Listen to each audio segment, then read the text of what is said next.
one.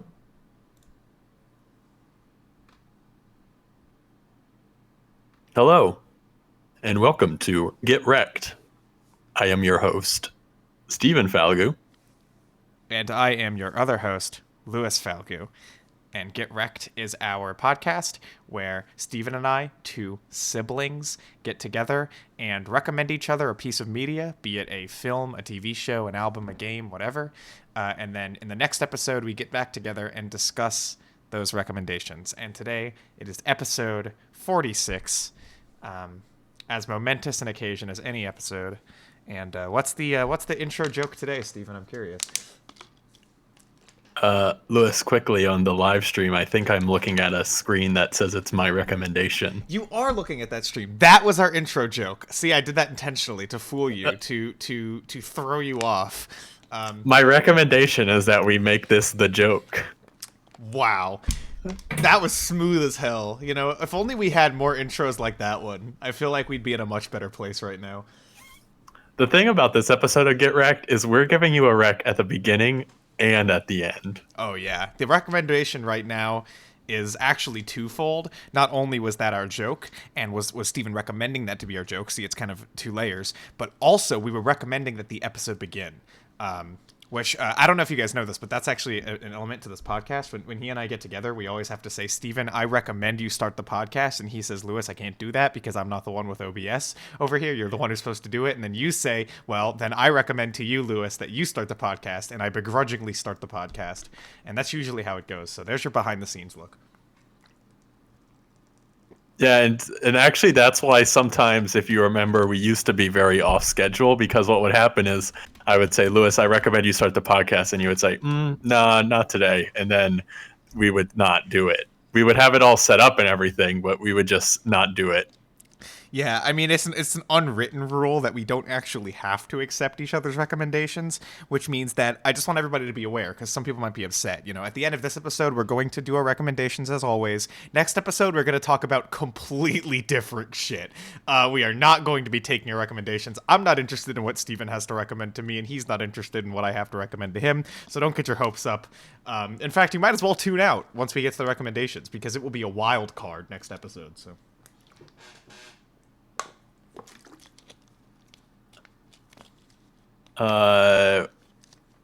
It sounds like we're getting a whooshing sound. Oh, you know what? You're probably getting a whooshing sound because my fucking fan is on. I'm gonna turn that off. If you keep hearing a whooshing sound after this point, tell me, because then I don't know what the hell it is, and I'm not gonna do anything about it. So, it's not coming from you. I don't hear anything from you. So, Okay. okay. Well, anyway, thank you for letting me know. So this has been a rip-roaring episode of Get Recc'd, but you know we're under quarantine conditions, so everything's a little different.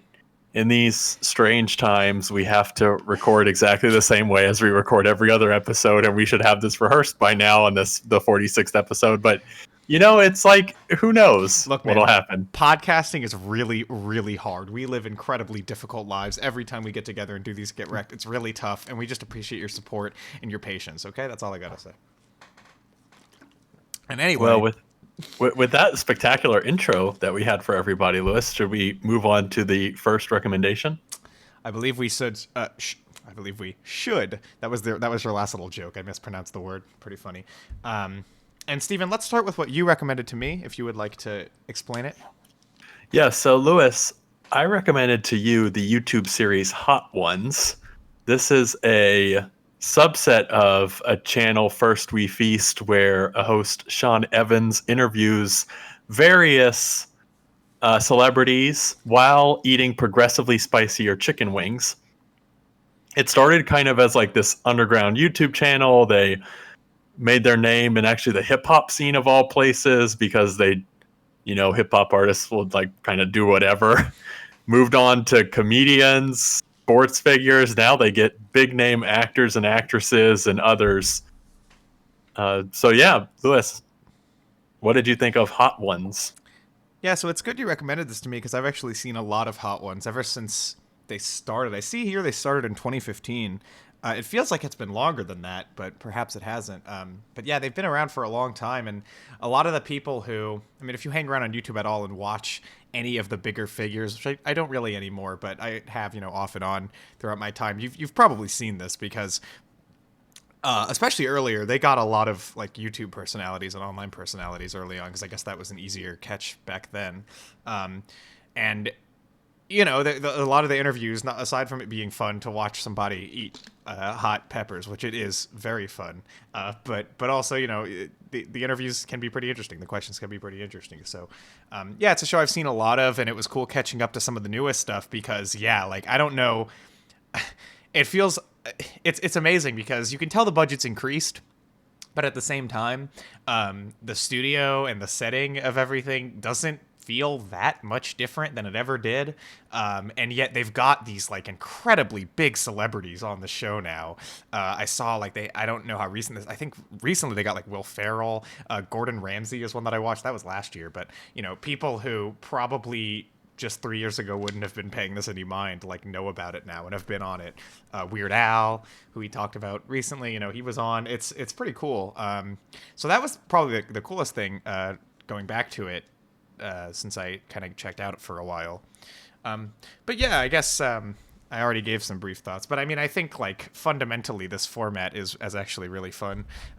It is one of those things where a lot of these YouTube web shows, and I think the audience who watches them really value consistency, which ends up meaning that if you have a show like this, it can be very repetitive. Like you know what you're getting with every episode. And you could either look at that as a good or a bad thing.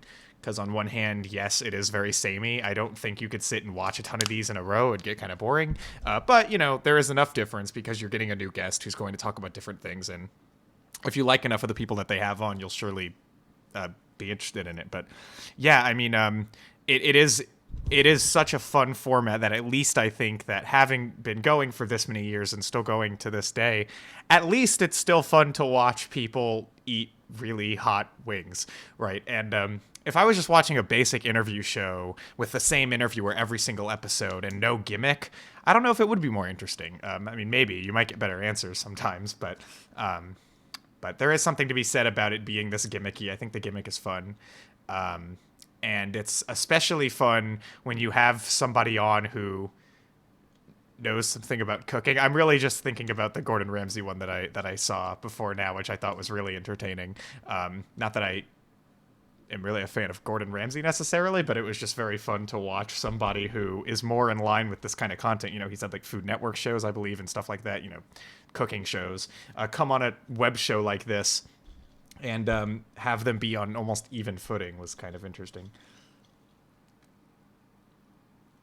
Yeah, and not to discredit actually Sean Evans' ability to interview because, and at some point I'm sure it was just him, but I know that it has evolved into a staff of people who do incredible research. A lot of times they pull up questions and information on the guests that the guests have either don't know about themselves or are surprised to learn that Sean Evans knows about these things.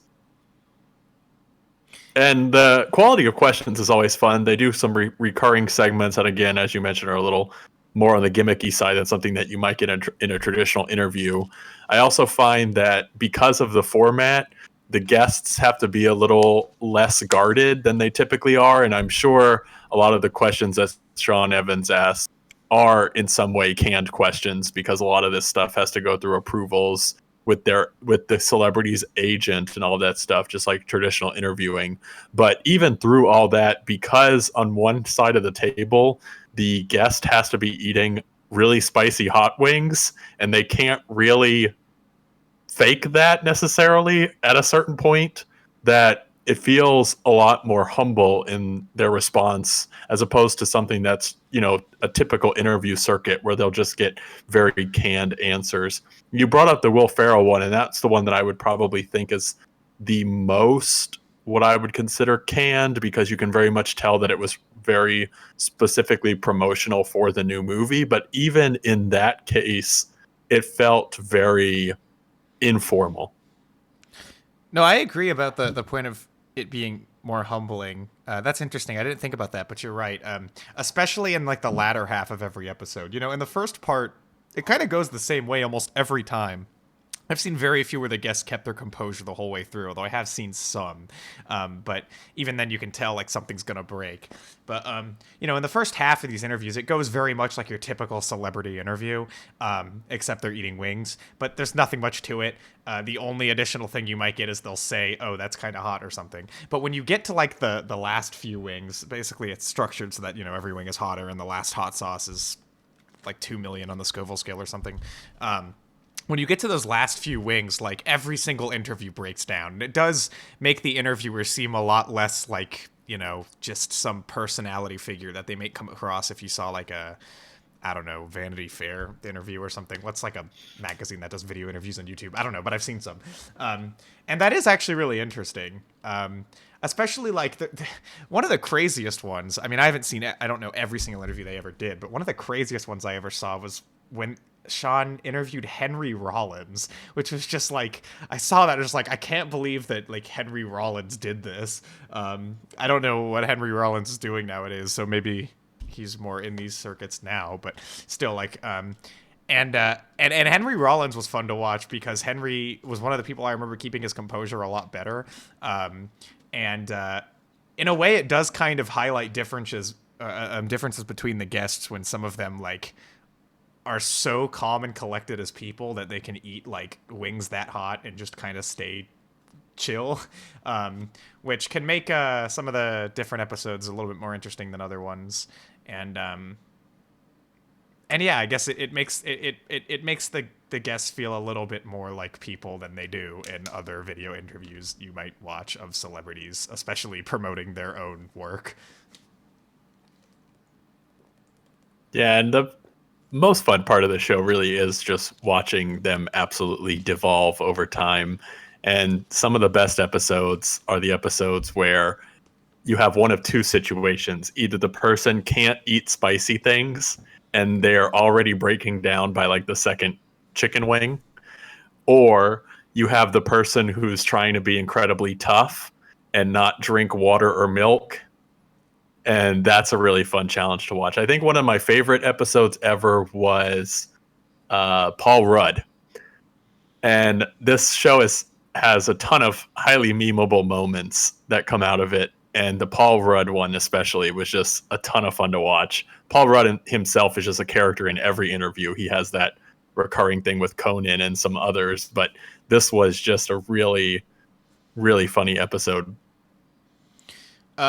Yeah, and then something else I wanted to talk about was that I think Sean is such a great host for this because, for one thing, it's really nice to see him actually doing it with the guests. And it's impressive because he's been doing it for so long, I guess, that and it's, you can still tell like it's hard, but he keeps his composure and his ability to interview remarkably well. I don't know if he has a high tolerance or if he's just super good at not showing it.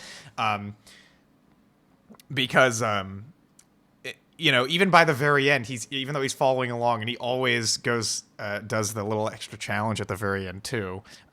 He still remains a good interviewer with good composure. And yeah, and also the questions do tend to be pretty good questions. Although I will say that if you watch one of somebody who you've seen a lot of interviews from them, I think of like Weird Al. I've seen quite a few Weird Al interviews, and I don't think that Hot One selects questions that you won't hear them get asked elsewhere.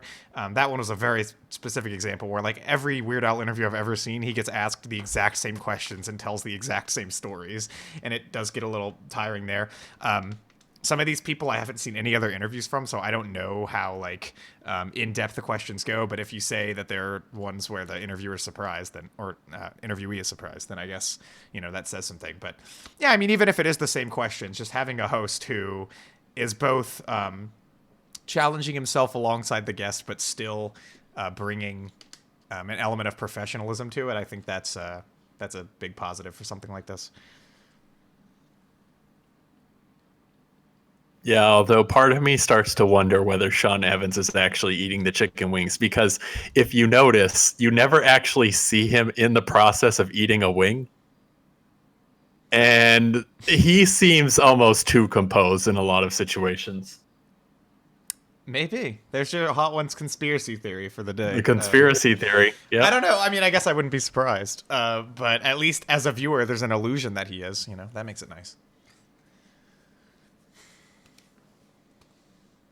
Yeah, but I would say like, and somebody's mentioning it in the chat too. But not only from the composure standpoint of whether he's eating the chicken wings or not, but sometimes the responses that he gets or the questions that he gets asked back to him, he has this incredible talent to not break almost ever.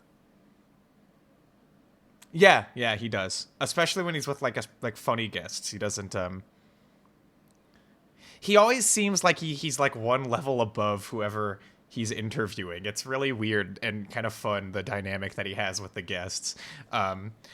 Like it's still it doesn't it yeah I don't know how to describe it, but he's just very good. I think he's a very good host.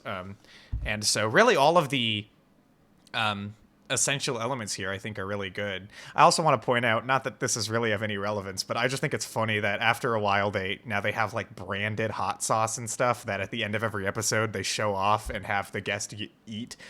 And like, okay, I don't know.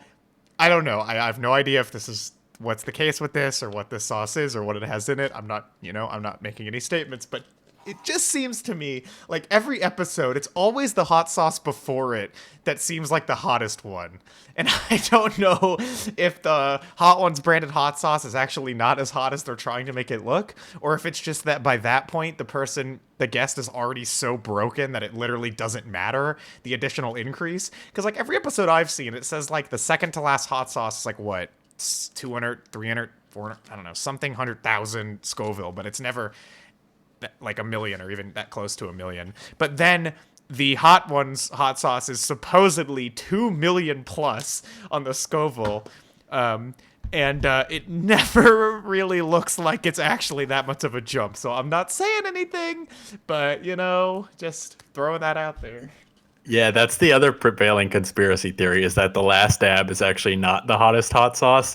And in a way, I mean, it would make a lot of sense because you have to sort of have a wind down as that last interview. Like if the guest was completely broken when they were letting them do their plug, it probably wouldn't come off very well. Yeah. But as you mentioned, Hot Ones has kind of become its own brand. They have their own hot sauce line now, and you can actually buy a pack that's sort of like every season they have a new list of hot sauces, and you can sort of buy a pack that is that season's hot sauces. And the other thing is now they even have this True TV game show that Sean Evans hosts that is like if they get a question wrong, they have to eat a hot wing or something like that. Sean Evans has also been on some of the major late night shows like Fallon and I think maybe Kimmel, and has done sort of a Hot Ones thing on those shows. So the show itself has kind of become a lot bigger than I think you would even see. I mean, obviously, like the later episodes, as you've watched the most recent seasons, the production value is much higher, but from the standpoint of production, it's a very low production show. They're just sort of sitting at a table in front of chicken wings with a curtain behind them. Yeah. So it wouldn't give you the impression that this has kind of become as big as it has, and that's why it is still surprising to me that they get guests like Scarlett Johansson and some of the other biggest name actors of right now. Yeah. And I mean, I don't have anything else to add if we're okay to wrap it up now. Yep. Yeah. So, yeah, I think this is a really good web show. I mean, obviously I never see myself falling out with it. It's always like if they interview somebody I'm interested to watch, I will watch it, and I know it'll be a fun interview. It's nice to have something like that. I think it's a fun gimmick that I haven't really seen done. And before ever watching Hot Ones, I liked to watch videos where people would eat like ghost peppers and stuff. Some of those videos are hilarious, and so seeing like that in a very formalized interview setting is funny. It's fun to watch. Yeah, I don't know, scoring it. I mean, I didn't really think about this until just now, so I'll say like 7 or 8. I guess I don't know, something like that. But yeah, it's good, and I recommend it. As long as you're interested in who's being interviewed, then yes, definitely, it's probably one of the best interviews you're going to watch with that person. So Yeah, I think Hot Ones is easily my favorite interview format. It's just super fun to watch them eat progressively hotter chicken wings. And what's really nice as well, which we didn't mention, is that Sean Evans is very, should I say, compassionate to the guest. So, for instance, if they bring on a guest who is, say, vegan, they'll do like buffalo cauliflower or something, and Sean Evans will actually eat whatever the guest is eating. So sometimes they'll do vegan wings, they'll do regular chicken wings, they'll do cauliflower. So I think that's just a nice little touch that they do that for the guest. And yeah, I'd give it probably like an 8. As you mentioned, a lot of the episodes are very samey, and some of the episodes, the interview is not necessarily all that exciting. The most exciting part is the actual chicken wings themselves, and in that case, it's not as fun to watch as some others. They also do a recurring segment, Explain That Graham, pretty much every single episode. So if you're watching a whole bunch of these, that gets a little tiring, where they'll just ask guests about their Instagram. But on the whole, I absolutely recommend Hot Ones. okay, great. Then should we move on to what I recommended to you, Steven? Yes. All right. Well, last episode I recommended to Steven the 2001 classic video game Halo Combat Evolved. I don't think it needs much introduction. It's the first Halo game. You know what Halo is, so that's pretty much it. And I will turn it over to Steven. So before we start talking about this, I just want to clarify that I did play through the entire campaign again and was able to play some multiplayer. So although you've listed Combat Evolved, I played it through the new Anniversary Collection or whatever Yeah, they call it. the PC version of Master Chief Collection. Yeah. Yes, and I played that through the Steam version. I pretty much stuck to the original graphics because I wanted to get the actual Combat Evolved experience as it was in 2001, or as close to replicate it as it was in 2001 as possible. Although I did switch to the new graphics every now and then, although I won't really talk about that much. So I'll start with the campaign. Halo Combat Evolved's campaign is incredible.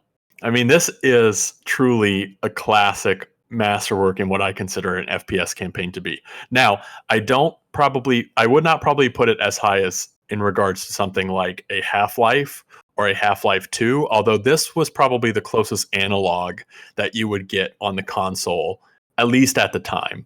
And even now, thinking through some of the great FPS campaigns, this still is one of the top for me. I don't think it's the best Halo campaign. I will mention that. And I don't think it's the best FPS campaign. Even console campaigns there are some as you get later in the years that I think are as good, if not better, than Halo 1's campaign. But from top to bottom, I just feel like the way that they crafted this campaign and this storytelling experience was very well thought out and very well put together, and really showed the power of what consoles could do. Because at the time, there really weren't many cases. You had maybe GoldenEye, and if you consider Turok, although I don't actually think Turok is that great of a game, PC was really where it was at for FPSs. And then Halo came onto the scene. Now, I do have some gripes with Halo 1's campaign, and that's why I don't think I would put it in the complete upper echelon. Some of those gripes being, I feel like for pretty much every single mission, the objectives can get incredibly meandering. I spent a lot of time looking for where I was supposed to go next. Now, they did do a lot of environmental pointing. You had lights, or even in a lot of cases, just specifically like literally arrows on the ground telling you where to go. They did not at this time do a lot of like objective markers, and you didn't really have a map or a mini map, so you couldn't use that to guide you, like if you were playing something like, say, Doom. So a lot of my time was spent just kind of looking for where to go next, because a lot of times the path to find is this like very small corridor that's kind of hidden off on the side that you have to go up as a ramp or The other thing I would mention is a lot of the missions, for better or for worse, the maps were very large and almost too much space. Like, I think to some of the original campaign missions, even getting into maybe when you start to get to some of the mid-game campaign missions, you get put onto this very large scale open area, but that open area isn't actually populated by anything. You just have a large open area to move around to find where to go next. Oftentimes, you would be put into a warthog, and then you would go from point A to point B. So it's kind of nice to give that open feel. But if you're not going to actually add anything to that area, it's just kind of this empty area that you're traversing. But other than those things, and those are large points, obviously, the campaign of Halo, I will talk about one specific mission that even now blew me away, and that was the Flood. When you meet the Flood for the first time, the immersive storytelling that they utilized in that mission was incredible. You go into this swampy area, you learn that the Covenant are afraid of something, and you see that as you're moving through the area as grunts and elites that you've been fighting this whole time that are like the imminent threat are running away scared from this pillar that you're moving towards and that's your objective. You go underground, and every now and then you hear on one or two of your speakers some weird sounds that obviously at this point most people would recognize as the Flood because they've been in most Halo games at this point. And then as you continue to move throughout the mission, you're hearing this more and more, and the areas are becoming more bare. You're seeing kind of plasma stains on all the walls where clearly a fight has broken out. You're seeing human Marines on the ground, either dead or crying out for help. And then you move into this room where Master Chief puts this log of one of the Marines, and you see the Flood for the first time. You take it off, and your mini map starts lighting up with all this movement all around you. And the Flood move in from one door, then they move in from two doors, then they're completely swarming you, and you're running out of this area as the Flood are following you and progressively getting stronger too. So you start with these little Flood on the ground that are moving all around you. Then you see that clearly they take over bodies, and now they have forms that can punch you. And then they start picking up guns and they're shooting at you, all while you're trying to rapidly escape and go up multiple floors as your minimap is just continuing to light up with this emergent threat around you. That's the best mission, which then follows into what I would consider the worst mission, which is the library, which is just this long slog through literally corridor after corridor that all look exactly the same as you're fighting wave after wave of Flood and just waiting for doors to open. And that is where I feel like Halo's pacing can also sometimes be oddly disjointed, because as impeccable as a mission as learning about the Flood is, you then have this slow grind through corridors just waiting for doors to be open. Now, all said and done, there are some classic scenes from Halo 1, and I think the most classic, the one that comes to mind, the most fun to play, is that final escape as you set the bomb and are now trying to escape Halo on a warthog, and the music is blaring, which, by the way, I have to mention, the soundtrack of Halo and the Halo franchise is so good. And they knocked it off to the park even in this first one. And that last mission, when the music is going and you're trying to run as everything's exploding around you. There are just so many awesome moments in this campaign that I feel like are slightly bogged down now as time has gone on by some things that I feel like a lot of campaigns and FPS games following Halo learned from. But at the time, and thinking back to 2001, this is just such a masterwork in what console FPSs could be. Yeah, great. So okay, this is fun. You mentioned the best and worst mission, and I agree with both of those takes completely. The thing I want to add positively about the campaign here that you didn't really get into too much is that I think like the combat mechanics and just general gameplay mechanics of this game are fantastic. Like the you have the overshield and then you have the health, and the enemies have the same thing. And the different types of guns you use, those being, plasma versus marine type weapons, and then there's variations within those as well, are good for different purposes. Like plasma is good for taking out a shield, marine weapons are good for taking down health afterward. And although it can get repetitive, I mean, it kind of is just take down the shield with a plasma gun and then like get a headshot with the pistol, and that's kind of how it goes the whole way through. I still think that it's like fundamentally actually really interesting, and the enemies all have pretty good AI, and it's just it's fun to fight enemies in this game, which for me greatly keeps it afloat, because it's although this campaign has moments, I feel like this campaign is an incredibly taxing, overlong, and it's short. So I'll explain what I mean by that. It's a short campaign, but overlong, repetitive, and just very dull experience playing through the whole thing. Like after you play it, there are those great moments and those scenes or fun fights that you will remember. But while you're playing through this, almost every single stage, even like the good ones, even the flood mission, which is one of the most varied missions in the game, like one of the ones where the most things happen, you go the most places. But every mission suffers from this at some point.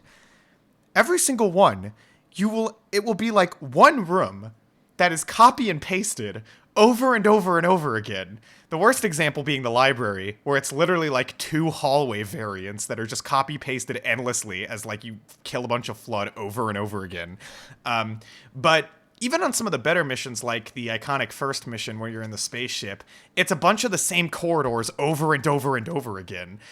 Even in that great flood mission, which is a great mission, in the second half of the mission, once you've actually been introduced to the flood, it starts doing this, just the same rooms over and over and over again. There are later missions in the game on another spaceship, or if it's on the Halo, I can't remember which it's on. But and these missions also same rooms and corridors over and over and over and over again, populated by mainly the same enemies, who you fight in mainly the same ways. The exceptions being, I think, the Hunters, which have interesting fight mechanics, and the Flood are different than the Covenant, I suppose. And then it's sort of like it gets to the point where it's like, and I guess I also have to mention the one mission where you just like aimlessly search for like 3 or 4 objectives that it doesn't tell you where they are. And you mentioned the thing about having to seek out and find objectives being unclear in this game. And while that can sometimes be the case, and it definitely is true that like, it's easy to get lost. I think it's easy to get lost in this game and easy to not know where you are because every goddamn room is the exact same as the last one you were just in. Like, I'm remembering one mission in the snowy environment where the mission essentially just turns into go into this one room that has like some glass along the walls, a little middle room that you don't really have to go into, and then some like sideways corridors with some bridges hanging over it. That room you go into like 6 or 7 times, and then you exit onto like a snowy overhang, fight a few enemies, then enter another room, which is the exact same room you were just in. Rinse and repeat like 5 times, and then there you've got the mission. And that's like so many of the missions in this game. And while I understand that it's an old shooter game, and an old console shooter game specifically, and that this genre is still evolving a lot, and it had a long way to go. And Halo obviously was a massive leap forward for console. Like, I don't feel like that's the best defense for it, because I mean, sure, as I guess as a console shooter, the standards may have been lower, but like I think of like, yeah, you mentioned Half-Life, you know, which came out 4 years before Halo, and Halo was obviously heavily influenced by, like, the Flood is so obviously like just straight up a ripoff of like the head crabs and stuff from Half-Life. Like Half-Life is such a more interestingly designed game that flows much better, that's paced much better, that has better storytelling, especially better environmental storytelling, but I guess Half-Life is kind of unique in that in general. And like all of these things about that game that are just so much better. And while I get it's like a PC game, I just think that like a game being old doesn't really mean that these things weren't problems back then either. Like I can't imagine that playing this game in 2001, like missions like the library mission were suddenly like flooring or something.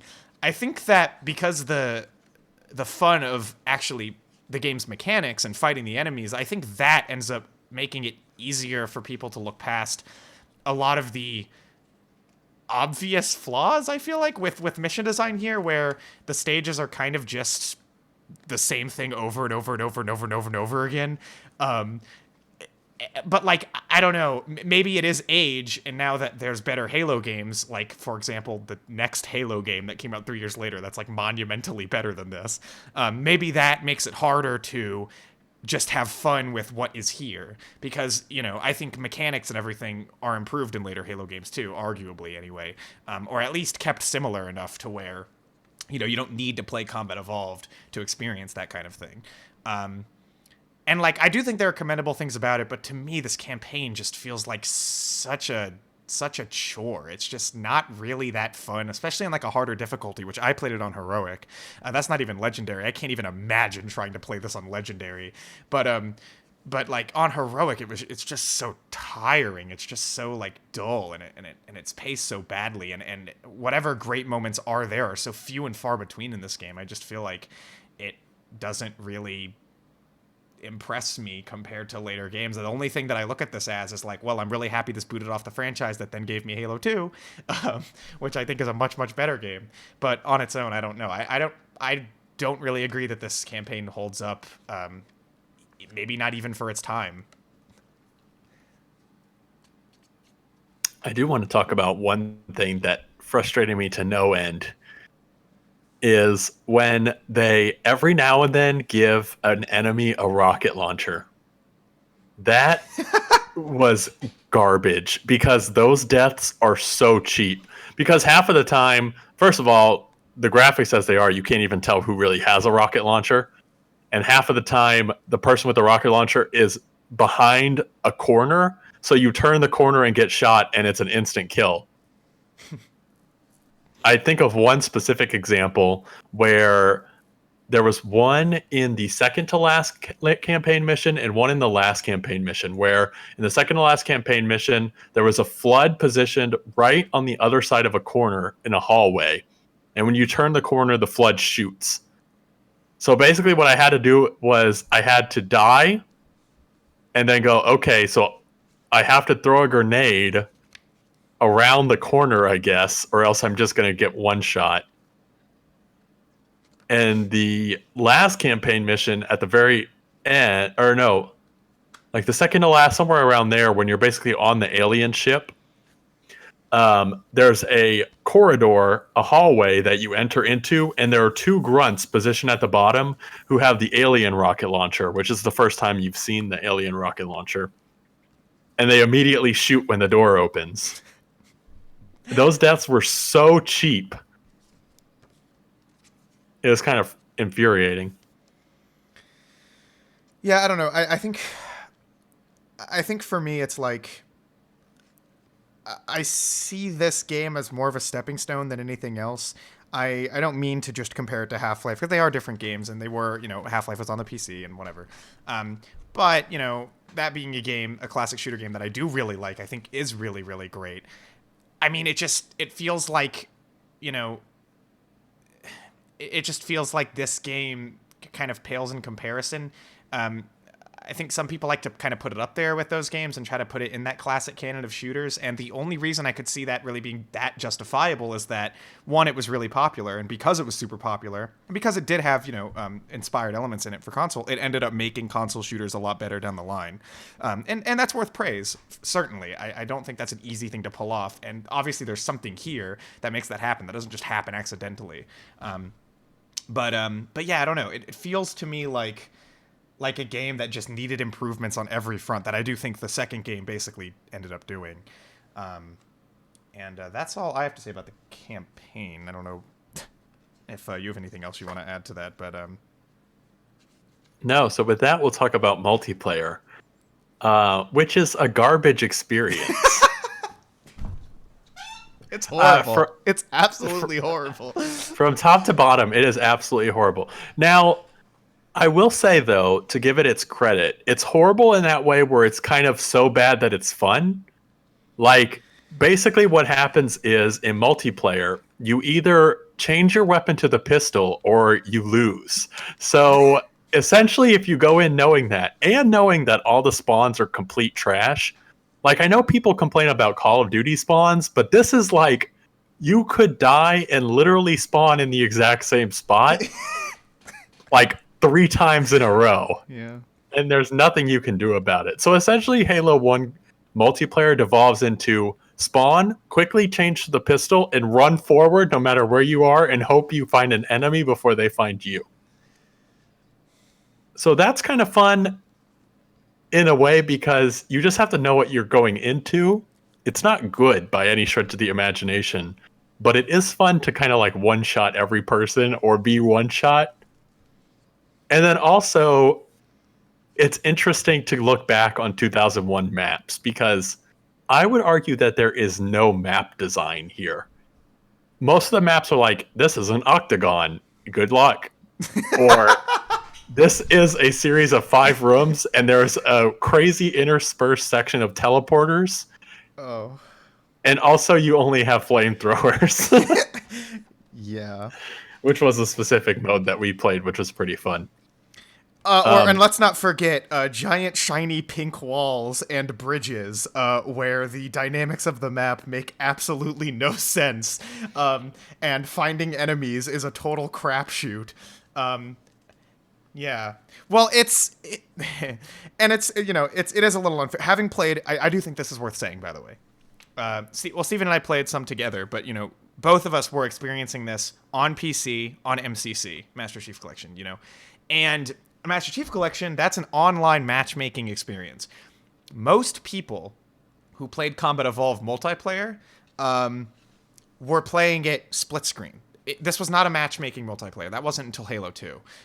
It was either split screen, local play, or it was LAN. And, I'm sure while some people definitely did LAN, it probably was not the popular thing. Most people were playing it with their family, maybe 1, 2, maybe 4 people playing split screen Halo. And in that sense, it probably was pretty fun. And it probably wasn't like that awful. I think a lot of these obvious design flaws, because they are like unforgivable when you play this with 8 people, or worse yet, play one of the horrendous big team battles that I hope you didn't even touch. A lot of these issues become a lot more forgivable when you're just having fun with friends and you're playing like a map that's, an octagon with some cover in the center. And there's only like 2 people in the game. Well, okay, then it kind of makes sense. It's just a little arena. And that's obviously what it was designed for. So while I do think that the multiplayer is horrendous, like in every single way, terrible maps, unplayably unbalanced weapons, like it's just unbelievable, and all of these different things, terrible spawns, all of these different things, it is probably worth noting that, Steven and I are looking at this and judging it with maybe a bit of an unfair lens to the original release of the game. Although I do think it's worth noting that, if somebody comes in and plays Halo Combat Evolved nowadays, it's probably going to be through the Master Chief Collection of some sort, and that is what you can expect. It is a nightmare. Yeah.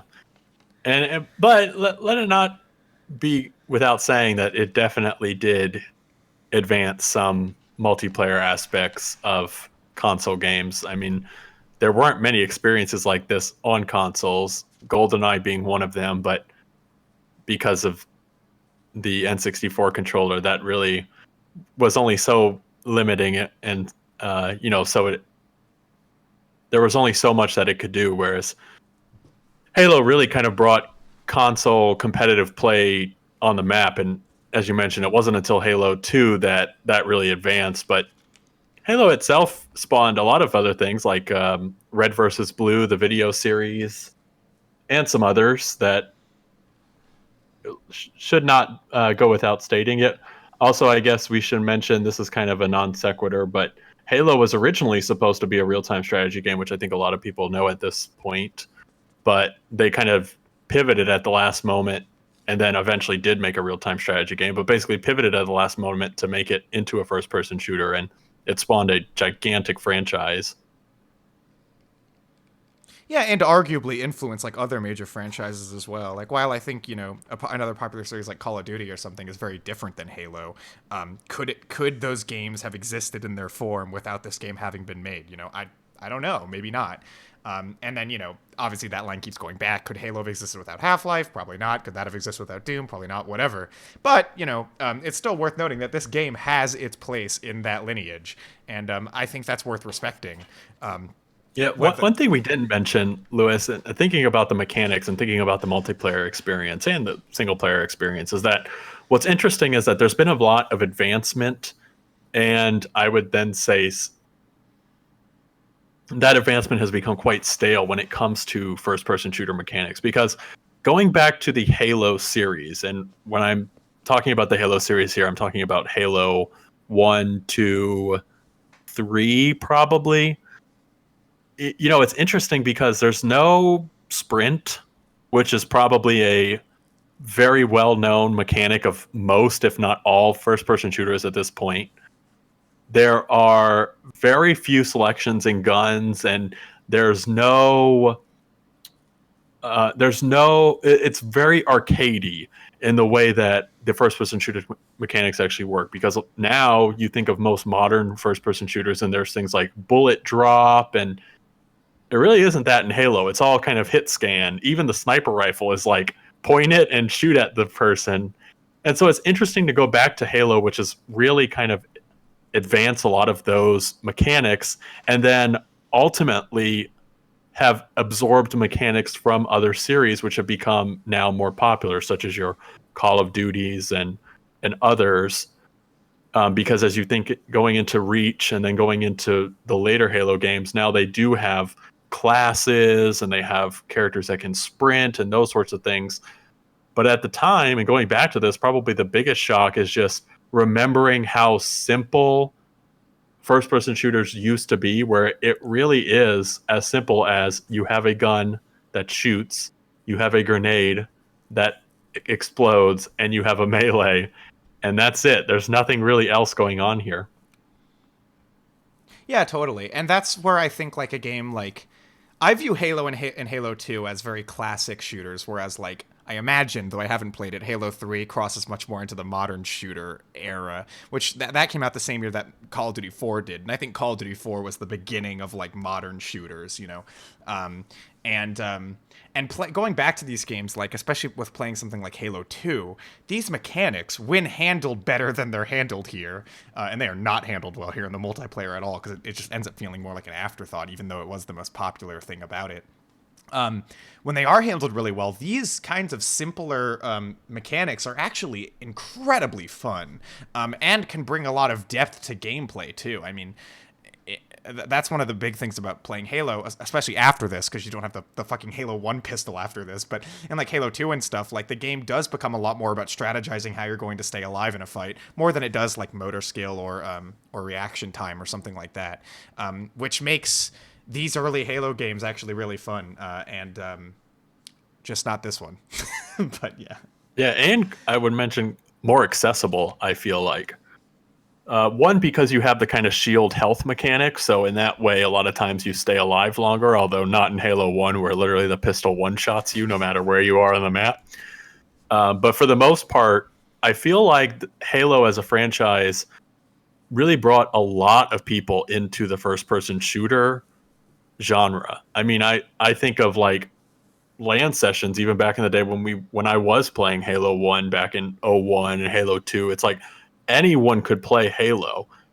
Whereas as shooters have become more advanced, that market has become, I feel like, a lot more niche.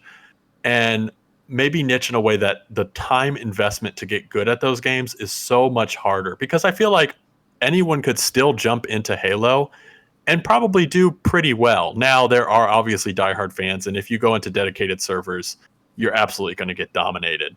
But like if you play a LAN match of Halo, anyone can kind of have fun.